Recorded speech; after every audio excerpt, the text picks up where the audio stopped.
দেখছেন ভাই, আরে দিয়ে দেন না ভাই। নোট দেন, আপনারা ভাই কিন্তু দিতাছি। দেখছো? এই তোমার নাম্বার বলো, আমি নিয়ে নিচ্ছি, টাকা পাঠাই দিব। তার 500 টাকা দেন, আপনারা 500 টাকা দিতে করছি না? ও স্যার, এই নাম্বারটা কইলা না? আল্লাহ আপনার বিচার করবো। একটা মানুষ কতটুকু নিকৃষ্ট হলে এমন একটা কাজ করতে পারে।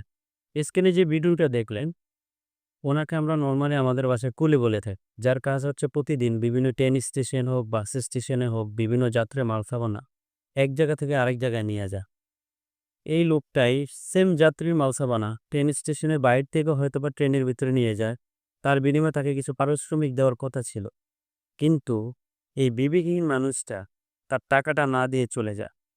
দেখেন, এই ভিডিওটা দেখার পর আমার খুবই কষ্ট লাগছে। একটা লোক হয়তো বা 50 টাকা 100 টাকার জন্য চিন্তা করেন, ট্রেন চলতেছে এই অবস্থায় দৌড়াইয়া ওই টাকাটার জন্য উনি টাকাটা চাইতেছে। বার ভিতরে যে বিবেকহীন মানুষটা ছিল, যার মনুষ্যত্ব নাই, যে একটা কুলির টাকা মেরে দেবে, ও ঠিকই টাকাটা মেরে চলে গেছে। তবে লাস্ট পর্যায়ে ও কি করছে, আল্লাহর কাছে বিচার দিয়ে দিস।